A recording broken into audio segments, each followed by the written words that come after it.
नमस्कार मित्रों, मैं शैलेंद्र आपके समक्ष उपस्थित हूँ अपने चैनल शैलेंद्र एग्जाम फैक्ट्स के माध्यम से।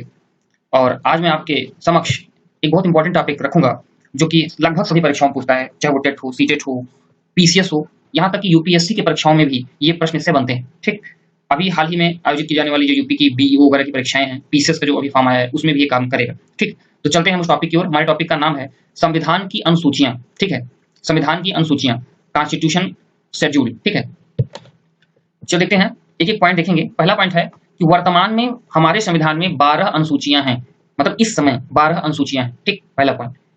नेक्स्ट पॉइंट पे चलेंगे। सर्वप्रथम अनुसूचियों की व्याख्या, सर्वप्रथम अनुसूचियों की व्याख्या गवर्नमेंट ऑफ इंडिया एक्ट, इस एक्ट का नाम है। ठीक है, इस एक्ट का नाम है, कानून का नाम है 1935 के तहत किया गया। ये अनुसूचित शब्द, अनुसूची जो शब्द है, इसकी व्याख्या सर्वप्रथम कहाँ मिलती है? तो इस एक्ट में मिलती है। ठीक है, और ये एक्ट कब का है? 1935 में। तो आपसे एक प्रश्न बन सकता है, क्योंकि सर्वमान्य प्रश्न जो अक्सर बना करते हैं उनसे हट के अक्सर प्रश्न बना करता है। ठीक है, तो बन जाएगा कि ठीक है, अभी तक आपसे जो बनता है प्रश्न, ठीक है, अनुसूचियों के बारे में आप पूछ लिया कि सर्वप्रथम अनुसूचियों की व्याख्या कहाँ पर किया गया, तो ऑप्शन में यही रहेगा, तो आपको यही टिक मारना है। तत्कालीन, ठीक है, उस समय 10 अनुसूचियां थी। उसमें कितनी अनुसूचियां थी? 10 अनुसूचियां थी। ठीक है, जब 1935 में, जब भारत, ठीक है,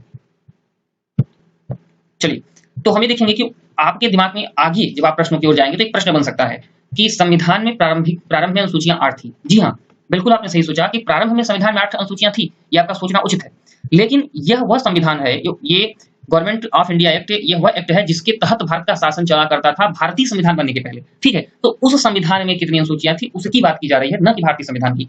तो अगर इस एक्ट के तहत पूछा जाए कितनी अनुसूचियां थी, तो ऑप्शन 10 होगा। और अगर भारतीय संविधान के निर्माण के समय कितनी अनुसूचियां थी, तो उसका उत्तर 8 होगा, जो कि अभी आगे मैं टच करूंगा। ठीक है, तो ऐसे प्रश्न दिमाग में बन सकते हैं, जायज है। तो तत्कालीन उस समय 10 अनुसूचियां थी इस एक्ट के तहत। ठीक है, ध्यान रखिएगा, ये बात मैं इस एक्ट के तहत कर रहा हूं। ठीक है, नेक्स्ट पॉइंट पे चलेंगे।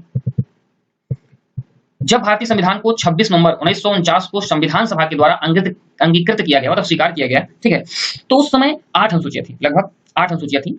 तो यही बात अभी मैं ऊपर वाले टॉपिक में कर रहा था कि आपको कंफ्यूजन न हो। जब संविधान को अंगीकृत किया गया, भारतीय संविधान को, तो 8, और जब 1935 के अधिनियम एक्ट के तहत, भाई अंग्रेजों द्वारा बनाया गया एक्ट था, तो उस समय 10।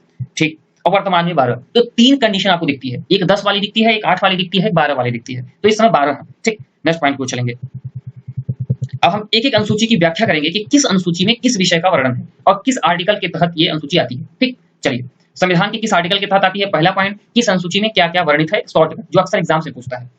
चलिए देखते हैं। फर्स्ट, प्रथम अनुसूची में क्या क्या विषय हैं या उनकी विशेषताएं क्या है, किन किन विषयों का वर्णन किया गया है। तो प्रथम अनुसूची में राज्य और केंद्र शासित प्रदेशों के नामों का वर्णन है और प्रादेशिक क्षेत्राधिकारों का वर्णन है कि किस प्रदेश का क्षेत्राधिकार कहां तक है। ठीक, इसका वर्णन है।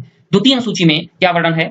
भत्ता वेतन से संबंधित उपबंध है, वेतन भत्ता। ठीक है, तमाम संवैधानिक जो नियुक्तियां की जाएंगी, जैसे तमाम जज वगैरह, बहुत से एक ऐसे पोस्ट हैं। ठीक है, सीएजी वगैरह हुआ, उनकी वेतन वगैरह क्या कैसे निर्धारित किए जाएंगे, ये है राष्ट्रपति उपराष्ट्रपति तमाम चीजों के। ठीक है, और इसमें देखते हैं और विशेषाधिकार और उनके पास क्या क्या अधिकार हैं।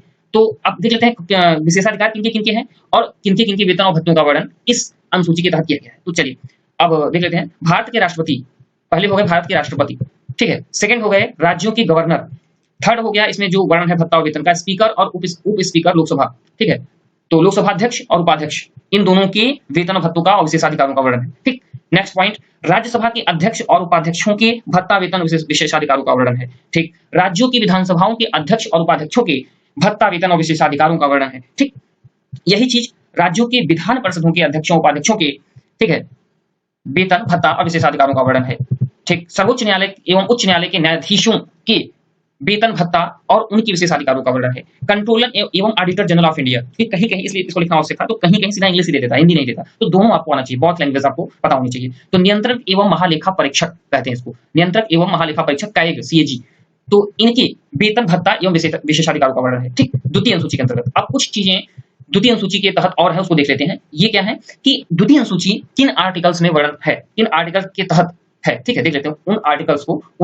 तो आर्टिकल्स देखिए, आर्टिकल्स 59 अनुच्छेद, ठीक है, 59, उसके बाद 65 65, ठीक है, उसके बाद 75 75, 97 97, 125, ठीक है, 148 अनुच्छेद, अनुच्छेद 158, अनुच्छेद 165, अनुच्छेद 186 और अनुच्छेद 211 221, सॉरी। तो इतने आर्टिकल्स के तहत द्वितीय अनुसूची का वर्णन है। ठीक, अब हम आते हैं तृतीय अनुसूची पर। तो तृतीय अनुसूची में कौन कौन से विषय हैं, किन किन विषयों का वर्णन किया गया है, ये देखेंगे हम, और कौन कौन से आर्टिकल्स में तृतीय अनुसूची का जिक्र है। चलिए देखते हैं। तो आर्टिकल्स, पहले आर्टिकल्स देख लीजिए आप तृतीय अनुसूची के लिए। तो 75, 75, 84, ठीक है, 84, 99, 99, 124, 124, 146, 146, 130, 130, 173, 173, 188, 188 और 219, 219। ठीक, अब देखिए किन किन विषयों का वर्णन है तृतीय अनुसूची में, तो विषयों को देख लेते हैं। शपथ एवं पुष्टि से संदर्भित केंद्रीय मंत्रिमंडल। तो शपथ एवं पुष्टि मतलब जो शपथ हो लेते हैं ना कि मैं भारत के संविधान ईश्वर को साक्षी मानता हुआ, ठीक है, और भारत के संविधान का पूर्ण निष्ठा से पालन करूंगा, ये सब चीजें जो होती हैं केंद्रीय मंत्रिमंडल का जो शपथ होता है वो तृतीय अनुसूची के अंतर्गत होता है, इनकी शपथ होती है। उसमें शपथ की भाषा होती है, शपथ पत्र होता है, तो वो उसमें रहेगा क्या क्या बोलना है इनको। निर्वाचित संसद सदस्य जितने होते हैं, ध्यान रखिएगा एक शब्द आया है निर्वाचित। निर्वाचित मतलब जो सेलेक्टेड, जिनको जनता ने चुनकर भेजा है, वो उनकी शपथ का वर्णन है यहाँ पे, ठीक है। जिनको जनता ने नहीं चुना है उनका नहीं, ठीक। सांसद, सांसद मेंबर ऑफ पार्लियामेंट, इनके शपथ का वर्णन है। तो शपथ में कुछ किन किन का अब देखते जाइए, केंद्रीय मंत्रिमंडलों का, निर्वाचित संसद सदस्यों का, सांसदों का, ठीक है, ये तृतीय सूची में। सर्वोच्च न्यायालय के न्यायाधीशों का तृतीय सूची में। जोड़ता जाऊं ताकि आपको क्लियर होता जाए कि कहां है। नियंत्रक एवं महालेखा परीक्षक के शपथ एवं पुष्टि का वर्णन है तृतीय सूची में। राज्य मंत्रिमंडल के शपथ एवं पुष्टि का वर्णन है तृतीय अनुसूची में। राज्य विधानसभा के निर्वाचित सदस्यों का के शपथ एवं पुष्टि का वर्णन है तृतीय सूची में। हाईकोर्ट के न्यायाधीशों के शपथ एवं पुष्टि का वर्णन है तृतीय सूची में। तो इस प्रकार तृतीय अनुसूची आपकी समाप्त होती है। अब आती है चतुर्थ अनुसूची। चलिए, चतुर्थ अनुसूची में कौन कौन से विषय हैं? तो चतुर्थ अनुसूची में आपके विषय हैं, पहले देख लेते हैं आर्टिकल। तो आर्टिकल 4 और 40, 4 एंड 40 इन दोनों में वर्णन पाया जाता है चतुर्थ अनुसूची का, ठीक। कौन कौन से विषय हैं? तो इस अनुसूची में जो विषय हैं वो है राज्यसभा में राज्य और केंद्र शासित प्रदेश, जिसको कहते हैं यूनियन टेरिटरी, इनका वर्णन है। किस सीटों की संख्या का निर्धारण का प्रावधान है। अब आपसे सीधा क्वेश्चन बनेगा, चतुर्थ एक ट्रिक देख लीजिए याद करने का, ये दिख रहा है, दिमाग में आ गया। चतुर्थ अनुसूची है, आर्टिकल भी 4 में वर्णन है और 40, 4 धमा 40, एक जीरो बढ़ा दीजिए, 40 से जीरो बढ़ाना है। तो आपका एक काम तो यही क्लियर हो गया। अगर कहीं आर्टिकल पूछ लेता है तो सीधा सीधा टिक मार के निकल जाओगे, ठीक। दूसरा सीटों का वर्णन है। तो आप देखिए 4, 40, ठीक है, इस तरह करके। तो सीटों का मतलब कि किस राज्य और राज्यसभा में राज्य और केंद्र शासित प्रदेशों के सीटों का वर्णन है। तो मतलब कि राज्यसभा में कितनी सीटें राज्यों की होंगी और केंद्र शासित प्रदेशों की कितनी सीटें होंगी राज्यसभा में, होती है ना, जो अप्रत्यक्ष निर्वाचन से भरा जाता है। तो उनका प्रावधान किया गया है, ठीक।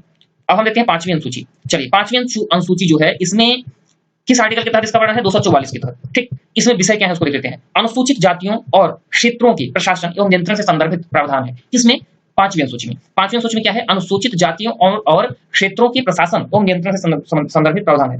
तो आपको पता होगा कुछ मतलब कि कुछ ऐसे सेक्टर जहां जिनको चुना गया है कि हाँ ये अनुसूचित क्षेत्र के अंतर्गत आते हैं। जैसे एमपी वगैरह में ये सब जातियां बहुत आए थे, तो एक विभाग ही बना दिया गया सेक्शन के। आपको आप थोड़ा डिटेल में जाएंगे तो वहां जानेंगे। एमपी वगैरह में अनुसूचित जनजाति विभाग, उसे केंद्र स्तर पर विभाग बनाया गया है। और कुछ ऐसे राज्य जहां वास्तव में इनकी आबादी बहुत ज्यादा है, तो इनके विकास के लिए उनसे संबंधित प्रावधान और प्रशासन कैसे किया जाएगा, ठीक, इसका वर्णन है। चलिए नेक्स्ट आगे, छत्तीसगढ़, मध्य प्रदेश, इनसे संबंधित, उड़ीसा वगैरह राज्य हैं तो वहां भी वर्णन है, ठीक।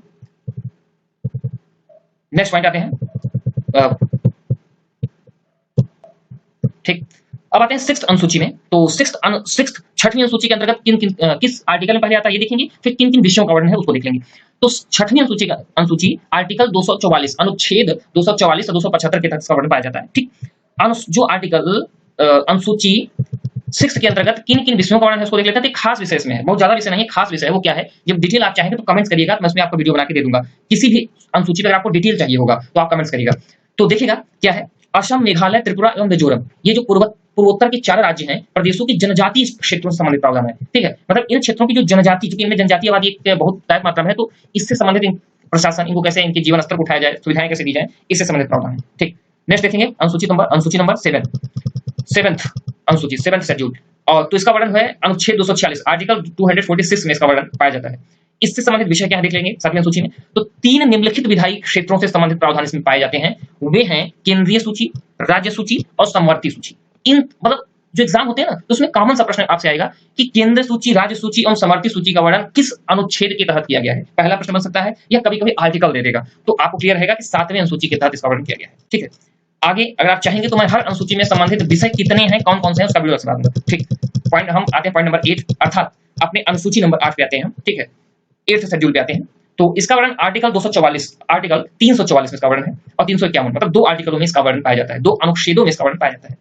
इसमें वर्णन है किसका? 8वीं अनुसूची में किन विषयों का वर्णन है? तो 8वीं अनुसूची में वर्णन है भारतीय संविधान में वर्णित 22 भाषाएं, 22 भारतीय भाषाओं की जो सूची है वे 8वीं अनुसूची के तहत आती है। बहुत इंपॉर्टेंट है, बहुत ज्यादा, और अक्सर एग्जाम में पूछता है। अभी हाल ही के एग्जाम में सीटेट में आप उठा के देख लीजिए, पूछा था, ठीक है। हाल ही में जो सीटेट हुआ अभी 6 महीने पहले, हर 6 मंथ में होगा सीटेट, तो उसमें पूछा था ये, ठीक है। तो उसमें क्या था कि ऑप्शन 20 था, ऐसे करके 21 था, 22 था, तो 22 भाषाएं कंफर्म रहेगा।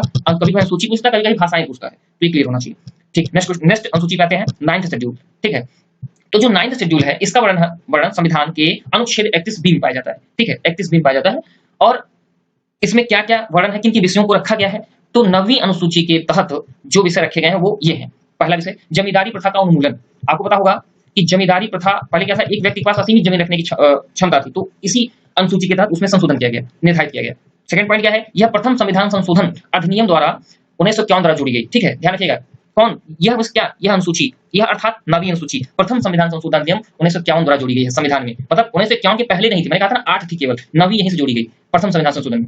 नेक्स्ट पॉइंट इसके विषय में, सम्मिलित विषयों की न्यायिक समीक्षा नहीं की जा सकती है। ठीक है, इसमें इसके तहत पहले क्या था कि सम्मिलित जितने विषय थे इसमें उनकी न्यायिक समीक्षा नहीं की जा सकती, मतलब न्यायालय उनमें उसको चैलेंज आप नहीं कर सकते कि ये जो है हमारे इसका उल्लंघन किया जा रहा है हमारे अधिकार का। ठीक है, इन सब विषयों का। लेकिन हुआ क्या, कब से, फिर आगे पॉइंट देखिएगा, अभी आप कुछ निर्णय मत लीजिएगा, नेक्स्ट पॉइंट देखने के बाद आप डिसीजन ले सकते हैं। अगला पॉइंट मेरा है 24 अप्रैल 1973 के से न्यायिक समीक्षा के लिए उपलब्ध है। मतलब एक संविधान संशोधन पारित किया गया संसद में, तो इंदिरा गांधी जी का शासन उस समय था, तो उसके तहत उन्होंने इसमें भी न्यायिक समीक्षा की पावर दे दी। ठीक है, बाद में न्यायिक समीक्षा की हो सकती है।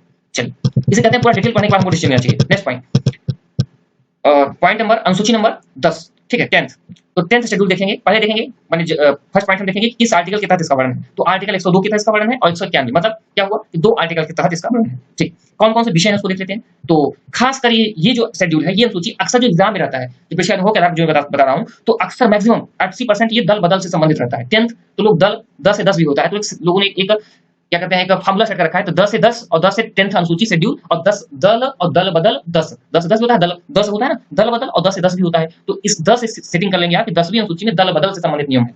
तो एग्जाम में पूछता है 10वीं अनुसूची में किन विषय का वर्णन है, option number A B C D, तो दे देगा संसद एवं राज्यों के दल बदल विरोधी संबंधित कानून, यही आपको टिक मारना है। क्लियर।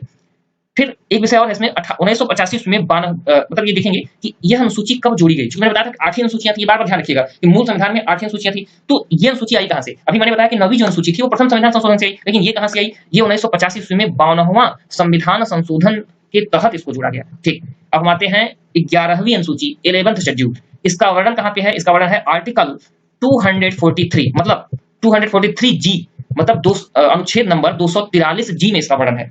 ठीक है, इसके अंतर्गत विषय कौन कौन से हैं, तो 1992 में 73वें संविधान संशोधन के तहत इस अनुसूची को जोड़ा गया, 11th को 73 में। किस लिए इसका जोड़ा गया, पंचायती राज से संबंधित। अभी हाल ही में 24 अप्रैल को हर वर्ष पंचायती राज दिवस मनाया जाता है। ठीक है, एक तो इस रेफरेंस से बहुत जरूरी होता है। अभी हाल ही में 2020 में 24 अप्रैल 2020 को प्रधानमंत्री जी ने 2 इंपॉर्टेंट योजनाएं लॉन्च की हैं पंचायती राज से संबंधित, तो इसलिए इस अनुसूची का महत्व और भी बढ़ जाता है। ठीक है, 29 विषय शामिल है इसमें।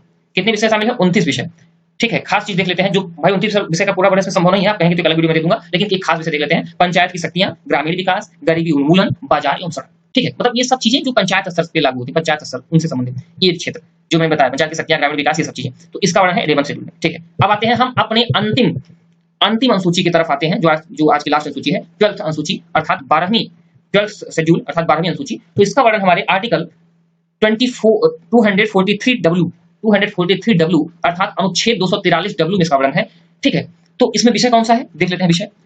12th अनुसूची में विषय क्या है, 74वें संविधान संशोधन 1992। इतना ध्यान रखेंगे, एग्जाम यही पूछता है कि 74वें संविधान संशोधन 1992 के तहत संविधान में कौन सी अनुसूची जोड़ी गई, ऐसे प्रश्न बनेगा आपसे। तो 12वीं अनुसूची, उत्तर ये होना चाहिए किस आर्टिकल के तहत इसका वर्णन पाया जाता है, या किस आर्टिकल में संशोधन करके इसको जोड़ा गया, क्योंकि W वगैरह का मतलब संशोधन, क्योंकि मूल आर्टिकल में नहीं होता कुछ परिवर्तन। तो 243W के तहत इसको जोड़ा गया। आर्टिकल आएगा तो 243W, और जब अनुसूची आएगी तो 74वें संविधान संशोधन के संदर्भ में। ठीक है, और आएगा विषय।